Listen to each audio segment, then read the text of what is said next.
नमस्कार दोस्तों, मैं संगीता स्वागत करती हूँ आप सभी का मेरे चैनल साहित्य निधि में। दोस्तों, आज की कहानी है निर्मल वर्मा जी की लिखी कहानी जलती झाड़ी। आइए सुनते हैं आज की कहानी। मैं उस शहर में पहली बार आया था। सोचा था चंद दिन यहाँ रहकर आगे चला जाऊँगा, किंतु कुछ अप्रत्याशित कारण से रुक जाना पड़ा। दिन भर होटल में रहता और जब ऊब जाता तो अक्सर घूमते हुए इस स्थान की ओर कदम बढ़ जाते। अजनबी शहरों में भी हर यात्री अपने प्रिय कोने खोज लेता है। वैसे भी कई बार वहां जाने को मन हुआ था। रात को किसी रेस्तरां की तलाश करते समय अक्सर उस तरफ निगाह चली जाती, या कभी ट्राम की खिड़की से पुल पार करते हुए एक दबा सा मोह जग जाता। इच्छा होती यहीं उतर जाऊं, किंतु एक हल्की सी हिचक उभर आती और मैं उसके तले दब जाता। वह दिन कुछ अलग सा रहा होगा। मैं दिन भर होटल के अकेले कमरे में सोता रहा। फिर कुछ ज़रूरी पत्र लिखे और उन्हें पोस्ट करने के बहाने बाहर चला आया। वापस आते हुए मैंने जानबूझकर रास्ता बदल लिया। संभव है एक धुंधले ढंग से मैंने अपने को ढीला छोड़ दिया। ऐसा अक्सर होता है। जब कभी मैं दिन भर सोकर बाहर आता हूँ, तब अपने को एक नए सिरे से छोड़ देने की इच्छा होती है, खासकर अजनबी शहरों में, जहाँ हमें कोई नहीं पहचानता और हम किसी शर्म और झिझक के बिना एक रास्ता छोड़कर दूसरे रास्ते पर हो लेते हैं। ऐसा ही एक पतझड़ का दिन था जब मैं वहाँ चला आया था। वह एक टापू था, शहर के छोर पर, जहाँ पहाड़ी शुरू होती है। नदी की दो धाराएं कैंची की तरह उसे बीच में से काट गई थी। पुल के नीचे लंबी घास पानी में भीगती रहती थी। किनारे पर दूर दूर लाल तख्तों की बेंचें पड़ी थी। उन दिनों अक्सर ये बेंचें खाली रहती थी। बिल्कुल खाली भी नहीं, पत्ते लगातार उन पर झड़ते रहते थे। जब कभी हवा का कोई झोंका उन्हें उड़ा ले जाता, तो वही झोंका वापस मुड़कर दूसरे पत्तों को उन पर गिरा देता। वे कभी ज़्यादा देर तक खाली नहीं रहती थी। पानी बहता रहता। उनकी आवाज़ के संग हमेशा एक और आवाज़ मन में आती थी, किसी दिन वहाँ जाऊँगा। और ऐसे ही एक पतझड़ के दिन में मैं वहाँ चला आया था।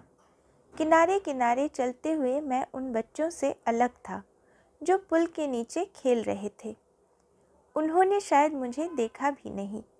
वे पत्तों का ढेर बना देते थे और उन्हें माचिस से जलाकर भाग जाते थे। शाम की मध्यम धूप में धुएं के दायरे फैल जाते थे। एक सौंधी सी गंध टापू के इर्द गिर्द हवा में तिर जाती थी। मैं पुल से दूर चला आया, दूसरी तरफ, जहाँ पेड़ों की शाखाएं पानी को छू रही थी। वहाँ गीली घास का एक टुकड़ा नदी के छोर तक चला गया था। ढलान पर उतरते ही निगाह अचानक उस पर टिक गई। पाँव अनायास छिटक गए। वह एक बहुत बूढ़ा व्यक्ति था। एक छोटी सी चेयर पर बैठा था, बिल्कुल निश्चल और खामोश। मुंह में पाइप दबी थी जो न जाने कब की बुझ चुकी थी।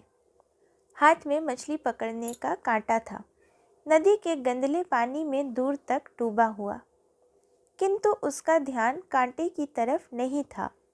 वह टापू के परे शहर के पुलों की ओर देख रहा था। रह रहकर मुंह में दबी पाइप हिल उठती थी। वह टापू का नीरव कोना था। मैं निरुद्देश्य घूमता हुआ थक गया था। अपना चमड़े का बैग मैंने भीगी घास पर रख दिया और वहीं बैठ गया। पास, मेरे बिल्कुल पास, एक वृक्ष था, बारिश में भीगा लेकिन गर्म। उसकी गर्माई धीरे धीरे मुझे छूने लगी। पिछले एक सप्ताह से इस शहर पर पानी बरस रहा था। घास के नीचे मिट्टी नम थी और इतनी मुलायम थी कि पैर नीचे दबने लगे थे। यह पहला दिन था जब बारिश थमी थी। बादल अब भी थे, कुछ टापू पर, कुछ हटकर शहर की पहाड़ी पर, किंतु अब वे खाली और हल्के थे और हवा में उड़ते से जान पड़ते थे। मैं काफ़ी देर तक वहाँ बैठा रहा। इस दौरान में बूढ़े ने एक मछली भी नहीं पकड़ी। एक बार कांटा हिला था, उसने लपक कर डंडी खींची। मैंने सोचा अब एक तड़पता हुआ मांस का लोथ ऊपर आएगा। मैं खुद शायद काफ़ी उत्तेजित हो गया था और पानी के पास सरक आया था, किंतु कुछ भी नहीं हुआ। उसने नदी से कांटा बाहर निकाला, फिर मेरी ओर देखकर हंसने लगा। हम दोनों फिर अपनी अपनी जगह चुपचाप बैठे रहे। बूढ़े ने अपने कांटे में चारा भरा और फिर दूर हवा में उछालकर पानी में डुबो दिया। बहते पानी पर एक चौड़ा सा दायरा फैल गया, धूप में पारे सा चमकता हुआ, और फिर मिट गया। उसने अपनी पाइप दोबारा सुलगा ली और पुराने ओवरकोट के कॉलर ऊपर कानों तक चढ़ा लिए।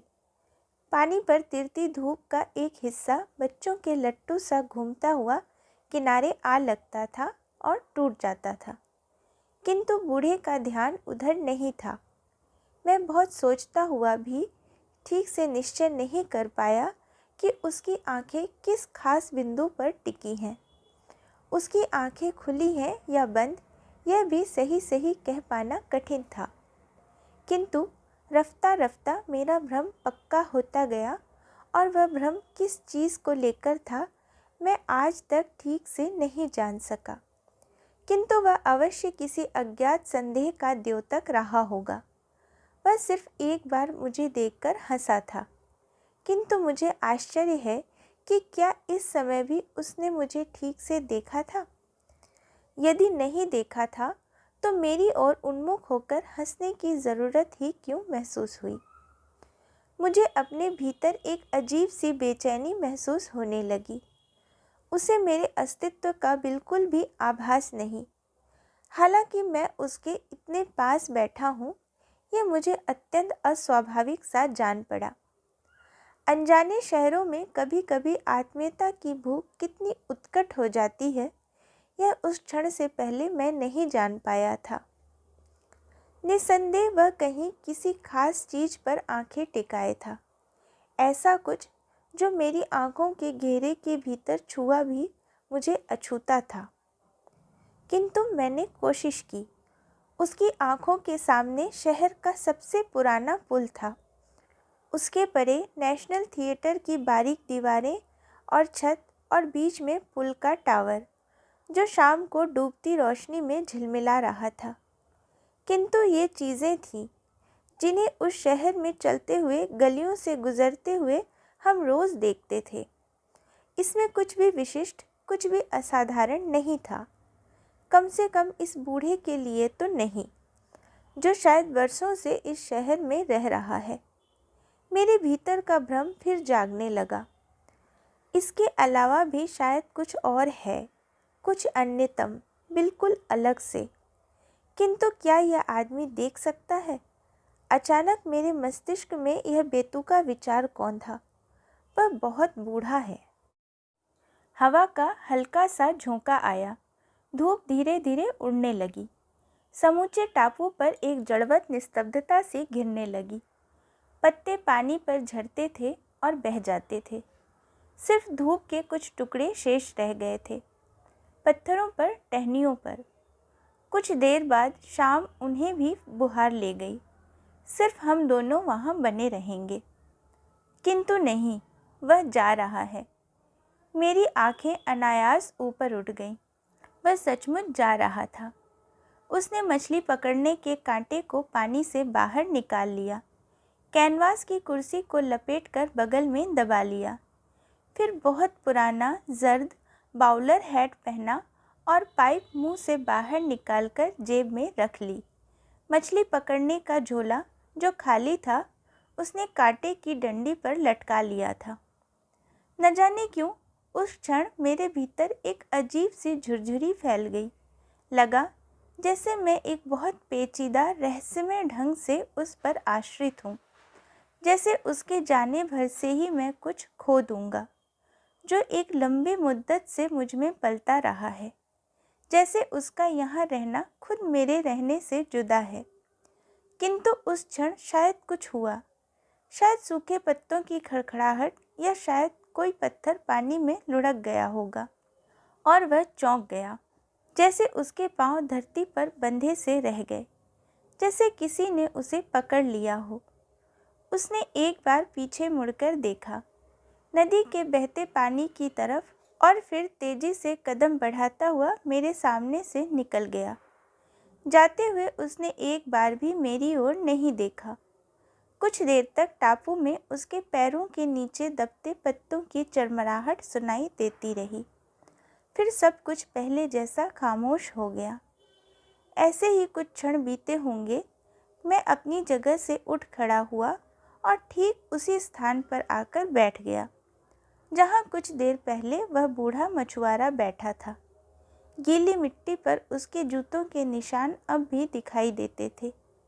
बहुत लंबे नहीं, किंतु काफ़ी चौड़े और आगे की तरफ से तनिक बेडौल। वे मुझे बहुत साधारण से लगे और ज़्यादा देर तक मेरा ध्यान उन पर नहीं टिक सका। इस बीच अवश्य कुछ समय गुजरा होगा। बाद में जब मेरा ध्यान अपनी तरफ गया तो मुझे कुछ हैरानी सी हुई। दरअसल पिछले कुछ समय से मैं उसी तरफ बिना किसी निश्चित इरादे या संकल्प के देख रहा था जहाँ कुछ देर पहले बूढ़े की आंखें लगी थीं। किनारे के पास लगी झाड़ियों पर कुछ परिंदे उड़ रहे थे। एम्बैंकमेंट के परे एक बहुत पुराने गिरजे के शीशे पर आखिरी धूप का धब्बा चमक रहा था। उसकी छाया डबडबाती सुर्ख आँख सी दरिया के बीच चमक जाती थी। कोई नहीं जानेगा, मैंने सोचा, कोई नहीं जानेगा कि अभी कुछ देर पहले तक वह बूढ़ा यहाँ इसी जगह बैठा था। इस ख्याल से मुझे सांत्वना मिली कि मैंने उससे छुटकारा पा लिया। बहुत मुमकिन है कि वह महज मेरा भ्रम हो, एक झूठा भटकाव जो अक्सर अजनबी शहरों में घूमते हुए हो जाता है। होटल के कमरे में पहुँचते ही जब मैं अपने को नए सिरे से अकेला पाऊँगा तो हर चीज़ अपने औसत असली जगह में लौट आएगी। सामने पुल पर ट्राम जा रही थी। उसकी बत्तियों की छाया चमकीली झालर सी पानी पर फिसलती रही। कुछ लोग खिड़की से बाहर उस टापू को देख रहे थे, बिल्कुल वैसे ही स्वाभाविक और सहज ढंग से जैसे मैं आर पार जाते हुए देखा करता था। किंतु अब मैं खिड़की से लटकते हुए उन चेहरों को देखकर कुछ बेचैन सा हो उठा।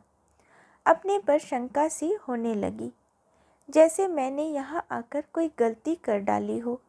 लगा जैसे मुझे भी उनकी तरह पुल के पार सीधा चला जाना चाहिए था। कोशिश करूँ तो अब भी जा सकता हूँ। सिर्फ मुझे अपने पीछे हल्की सी आहट सुनाई दी। दो लड़के मेरी ओर बहुत मंद गति से चले आ रहे थे।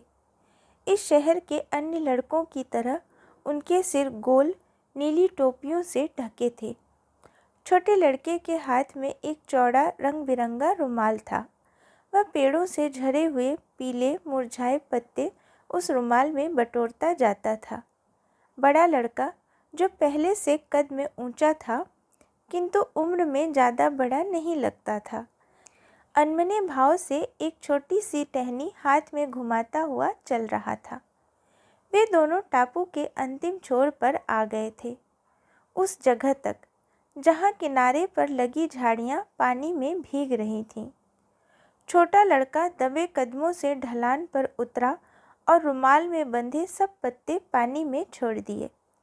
फिर उसने अपने कोट की दोनों जेबों से कुछ और पत्ते निकाले, गीली मिट्टी में लिथड़े पत्ते, और फिर उन्हें भी दोनों हाथों से बहते पानी में बहा दिया। इस बीच मुझे महसूस हुआ कि बड़ा लड़का मुझे देख रहा है। अब भी वह छोटी सी टहनी हाथ में घुमा रहा था। उसके दांतों के बीच घास का एक तिनका था जिसे वह बराबर चबाए जा रहा था। छोटा लड़का पत्तों को बहाकर ऊपर आ गया। वे दोनों अब एक संग खड़े मुझे देख रहे थे। एक निगाह होती है, सीधी और निश्चित, उसमें हम बंध जाते हैं और रील की मानिंद खींचते चले जाते हैं। मुझे ऐसा अक्सर हो जाता है। सुई की नोक तले जैसे कोई कीड़ा दब जाता है, बदहवास होकर तिलमिलाता है, फिर ठहर जाता है, मंत्रमुग्ध सा, मूर्छित, वैसे ही, बिल्कुल वैसे ही। फिर बड़ा लड़का आगे बढ़ा। बहुत सहज भाव से वह मेरे निकट चला आया और मुझे लगा जैसे उसका इस तरह मेरे पास चला आना बहुत स्वाभाविक है, जैसे पिछले कुछ क्षणों से मैं खुद इसकी प्रतीक्षा कर रहा हूँ। आज कैसे हो? उसने पूछा। मैं कुछ भी कह पाता कि मुझे लगा कि पीछे खड़ा छोटा लड़का बहुत ही विरक्त भाव से मुस्कुरा रहा है। आज भी खाली हाथ हो? खाली हाथ? मेरी आंखें अनायास अपने हाथों पर झुक आईं। वे सचमुच खाली थे। मेरा मतलब इनसे नहीं है, बड़े लड़के ने उसी सहज संयत स्वर में कहा। आज भी तुम कुछ भी नहीं पकड़ पाए। किंतु तुम्हें गलतफहमी हुई है। मैं वह नहीं हूँ जिसे तुम खोज रहे हो। वह तो कब का चला गया। कहाँ? मैंने अपने चारों ओर देखा। टापू पर डूबते सूरज की पीली मैली सी ललाहट फैल गई थी। दूर पुल के पास जलते पत्तों के ढेर से अब भी धुआं उठ रहा था, किंतु वह कहीं भी न था। सिर्फ हवा चलने से पत्ते बेंचों से लुढ़क कर धरती पर लौटने लगे थे। पर वह यहाँ नहीं है, मैंने कहा। किंतु न जाने क्यों इस बार मेरे स्वर में पहले जैसी दृढ़ता नहीं थी। लेकिन तुम तो यहाँ हर रोज़ आते हो, छोटे लड़के ने कहा। उधर देखो, तुम्हारे बूट के निशान अब भी हैं। मैंने देखा, मेरे पैर से सटा अब भी वह निशान साफ दिखाई दे रहा था। भरा भरा सा, चौड़ा और आगे की तरफ से तनिक बेडौल। टूटी उखड़ी हुई घास के बीच जूते की साफ साबुत छाप। बदन के एक कटे हिस्से की तरह वह निशान गीली जमीन पर चिपका रह गया था। किंतु वह मेरा नहीं है। अत्यंत अनिश्चित और कमज़ोर लहजे में मैंने प्रतिवाद किया। वे चुपचाप खड़े रहे। मुझे लगा जैसे वे प्रतीक्षा कर रहे हैं कि मैं प्रमाण देने के लिए अपने पैर आगे बढ़ाऊंगा। खुद मेरे लिए यह क्रिया बहुत स्वाभाविक होती, किंतु कोई ताकत मुझे रोके रही। मैं पूरी शक्ति से अपने पैरों को लंबी घास में छिपाए रहा। फिर कुछ भी नहीं हुआ। लगा जैसे उस क्षण के बाद उनकी दिलचस्पी मुझ में खत्म सी हो गई है। छोटा लड़का पूर्ववत अपने रुमाल में नीचे गिरे पत्तों को बटोरता हुआ दूर निकल गया। बड़ा लड़का अवश्य कुछ क्षणों तक वहाँ खड़ा रहा, मेरी ओर से बिल्कुल उदासीन और तटस्थ। तब मैं अचानक चौंक सा गया। वह उसी जगह खड़ा था जहाँ बूढ़ा चलते चलते कुछ क्षणों के लिए ठिठक गया था। बिल्कुल वही जगह, और उसकी आंखें उसी अज्ञात बिंदु पर जा टिकी थी जहाँ बूढ़ा इतनी देर से एकटक देख रहा था। वह महज एक संयोग रहा होगा, उससे ज़्यादा कुछ भी नहीं, क्योंकि कुछ देर बाद ही उसने पास पड़े एक ढेले को ठोकर मारकर पानी में लुढ़का दिया। पानी हिला। कहीं बहुत नीचे बहुत सी परतें खुलती चली गईं। झाड़ी के पास गीली मिट्टी पर रेंगती हुई सुई कीड़ियों की कतार लम्हा भर रुककर फिर आगे बढ़ चली। उसने मुंह का तिनका पानी में थूक दिया। सिर से टोपी उतारकर उसे हवा में एक दो बार झटकाकर पहन लिया और फिर उसी पुराने अनमने भाव से टहनी को हवा में घुमाता हुआ छोटे लड़के के पीछे चल दिया। इतना ही हुआ। वे चले गए थे, मुझे अपने पर छोड़कर। मैं फिर वहाँ अकेला छूट गया था, किंतु उनके जाने के बाद पहले का सा अकेलापन वापस नहीं आया। जब तक अकेलापन संग रहता है, सही मायनों में तब हम अकेले नहीं होते। अब मैं सिर्फ अपने संग था और मुझे यह ख्याल काफ़ी भयानक लगा कि वे दोनों मुझसे कुछ छीन ले गए हैं जो अब तक मेरे संग था। उसके बाद मैं ज़्यादा देर तक वहाँ नहीं बैठ सका। मैं फिर अपनी पुरानी जगह वापस आ गया। पेड़ के तने के पास, जहाँ अब भी मेरा बैग रखा था। हम कितनी जल्दी और कितनी बेचैनी से सुरक्षा की टोह पा लेते हैं। शहर की पहाड़ियाँ अब अंधेरे में छिप गई थी, किंतु उनके ऊपर पीछे की ओर उठती हुई गोथिक गिरजे की धूमिल मीनारें एक अधूरे स्वप्न की तरह हवा में टंगी थी। उन्हें देखकर लगता था जैसे एक बड़ा विशालकाय पक्षी उड़ता हुआ अचानक ठिठक गया हो। पहाड़ी और खुले आकाश के बीच उसके दोनों पंख ऊपर की ओर मुड़ गए हों, पथरा गए हों खाली हवा पर। टापू से कुछ दूर शहर के पुराने पुल की बत्तियां झिझकती सी एक के बाद एक जलने लगी थी। बहते पानी में उनकी छाया टिमटिमाती मोमबत्तियों सी कांप जाती थी। बहते पानी को देखना शायद बहुत अजीब है। ज़्यादा देर तक एक टक देखते रहो तो लगता है हम में से भी कुछ टूट टूट कर उसके संग बह रहा है। हमारे भीतर दूरी के जो हिस्से हैं, जिन्हें कभी कभार सोते हुए नींद की चंद लहरें भिगो कर वापस लौट जाती हैं, जो हमारी आधी अंधेरी जिंदगी का हिस्सा है, लगता है जैसे वे स्याह गहरे पानी के भीतर से उन पर झांक रहे हों, हमें देख रहे हों। क्या पहले मैंने कभी देखा है उन दो लड़कों को जो अभी अभी यहाँ से चले गए थे? किंतु इस शहर में मैं अजनबी हूँ।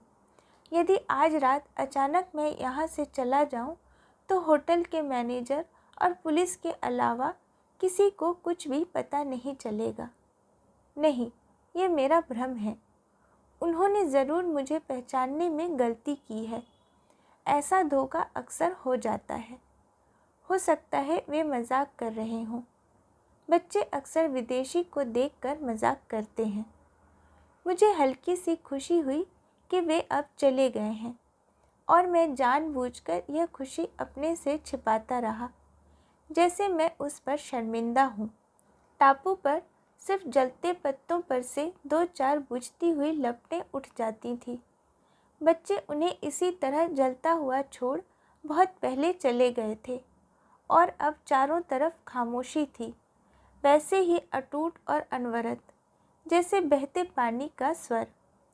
इस बीच टापू और नदी की सीमा रेखा मिट गई थी या मिटी नहीं थी। अंधेरे पानी को पहचानना मुश्किल था।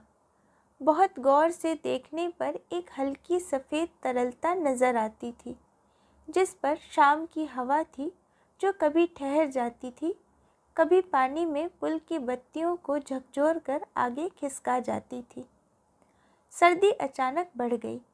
मैं वहाँ से जाने का इरादा कर रहा था, किंतु तभी मुझे आभास हुआ कि मैं वहाँ बिल्कुल अकेला नहीं हूँ। मेरी दाहिनी ओर जहाँ झाड़ी थी, हल्की सी सरसराहट हुई। पहले सिर्फ दो धुंधली सी छायाएं दिखाई दी, बाद में मैं उन्हें ठीक से अलग अलग देख पाया। लड़की के स्कर्ट का अगला हिस्सा शायद झाड़ी में फंस गया था और वह उसे बाहर निकालने के लिए नीचे झुकी थी। शायद झाड़ी की सरसराहट ने ही मेरा ध्यान उनकी ओर आकृष्ट किया था। उसके ज़रा पीछे एक अन्य व्यक्ति था, जिसे मैं पहली निगाह में ठीक से नहीं देख पाया था। शायद इसलिए कि वह बिना हिले डुले बिल्कुल खामोश खड़ा था। शायद इसलिए भी कि उसके लंबे ओवरकोट ने अंधेरे में उसे कुछ इस ढंग से छिपा दिया था कि गौर से देखे बिना उसके अलग अस्तित्व को पहचानना असंभव था। मैंने सोचा मुझे वहाँ से चुपचाप उठकर चले जाना चाहिए। मुझे मालूम था अंधेरा गिरने पर अक्सर वहाँ प्रेमियों के जोड़े आते हैं। वैसे मुझे वहाँ बैठे रहने में कोई आपत्ति नहीं थी।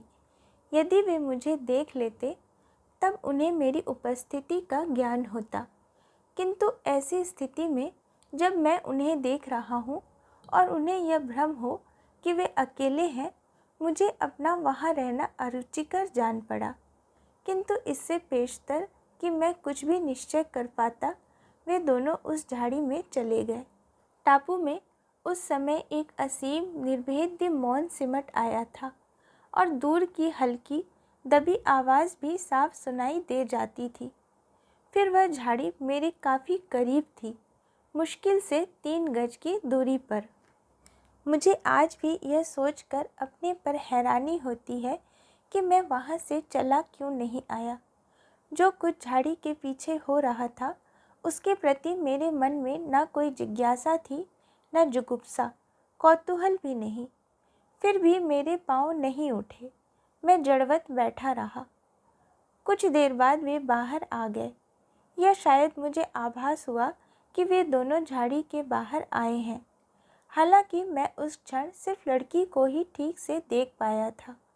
उसने अपने बाल ठीक किए, स्कर्ट पर जो पत्ते और तिनके चिपक आए थे उन्हें करीने से एक एक करके अलग किया। फिर वह झाड़ी से कुछ दूर आगे निकल आई, दरिया के पास। मैं अपने आश्चर्य को नहीं दबा पाया जब मैंने देखा कि वह उसी जगह पर बैठ गई थी जहाँ पहले बूढ़ा और बाद में मैं कुछ देर के लिए बैठा था। मैं उसे देख लेता हूँ। उसने सिगरेट जला ली। उसके बाल बहुत छोटे हैं, बिल्कुल लड़कों के से। काले रंग की बरसाती पहने हैं, बटन खुले हैं, जिसके नीचे स्कर्ट घुटनों तक ऊपर खिसक आई है। एक दबी खींची सांस के संग धुआं बाहर निकल आता है। आंखें अधमुंदी सी रह जाती हैं। देखा तुमने? वह धीरे से बुड़बुड़ाई। मैं चुप रहा। वह अपने से ही कुछ कह रही है, मैंने सोचा और चुप रहा। मुझे लगा जैसे तुम चले गए हो। आपने मुझसे कुछ कहा?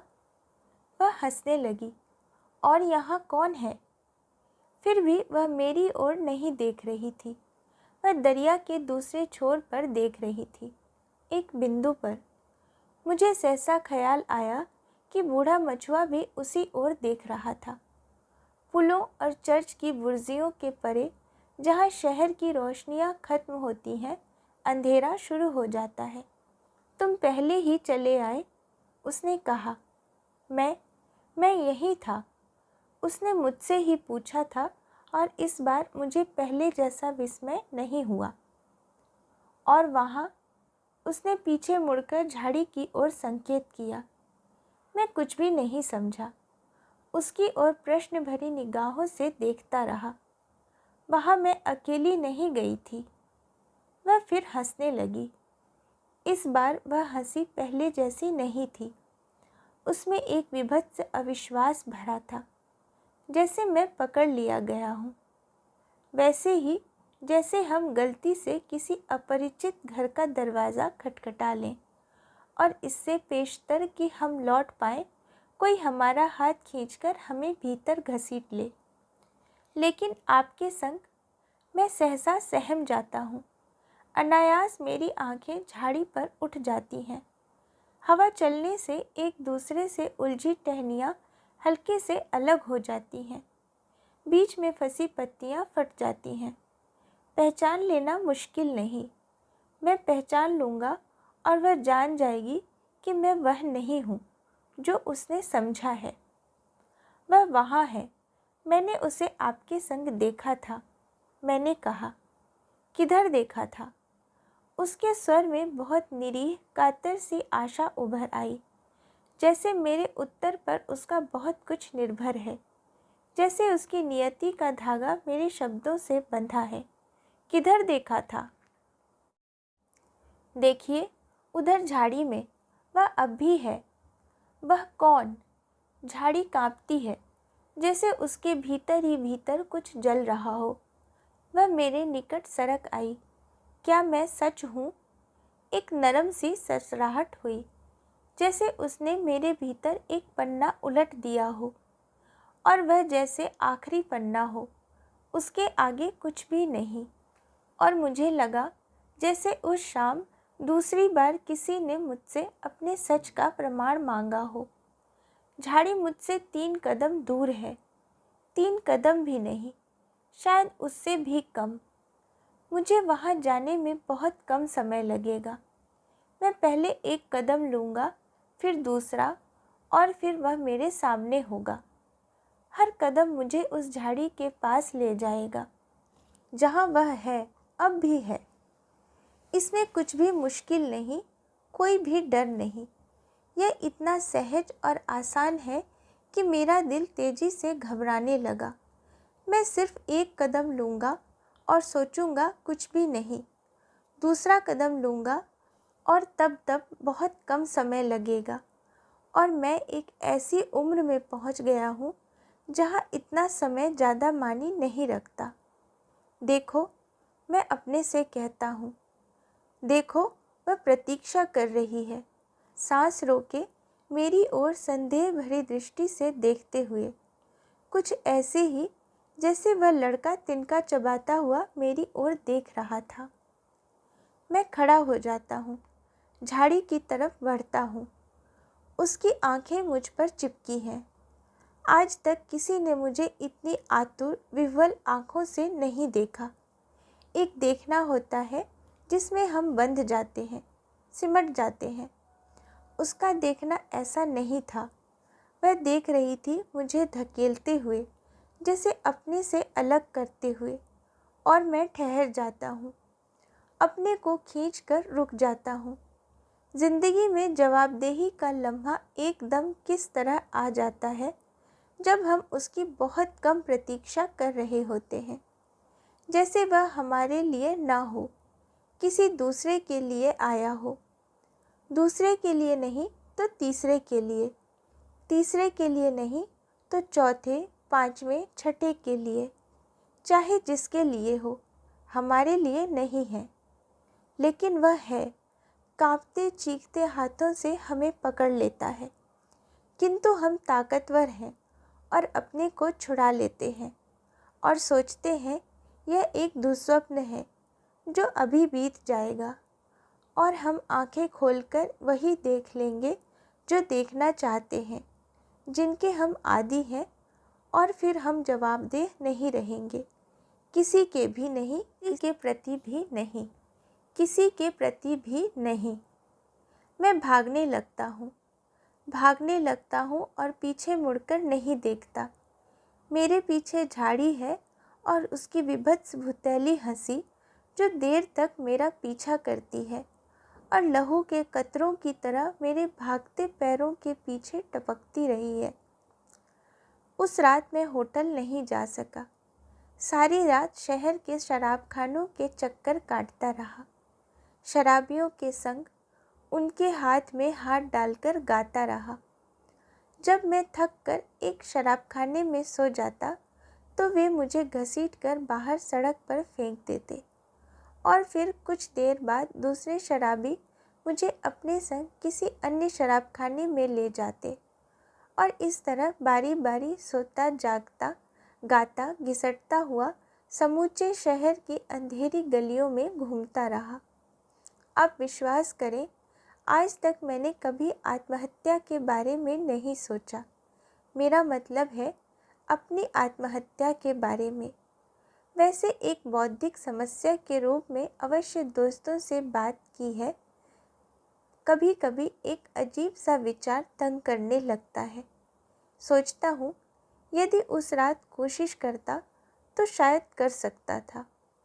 जैसा आप देखते हैं, मैंने उस रात आत्महत्या नहीं की, उसके बाद भी नहीं की, लेकिन यह जानते हुए भी कि मैं जिंदा हूँ, पतझड़ की उस शाम के बाद अक्सर शंका होने लगती है कि मरने के लिए आत्महत्या बहुत ज़रूरी नहीं है। दूसरे दिन सुबह मैं वह शहर हमेशा के लिए छोड़कर आगे चला गया। दोस्तों, मैं आशा करती हूँ कि आप सभी को मेरे द्वारा सुनाई गई यह कहानी पसंद आई होगी। अगर पसंद आई है तो मेरी इस वीडियो को लाइक और मेरे चैनल को सब्सक्राइब ज़रूर कीजिएगा। मिलते हैं अगले वीडियो में एक नई कहानी के साथ। कहानी सुनने के लिए धन्यवाद।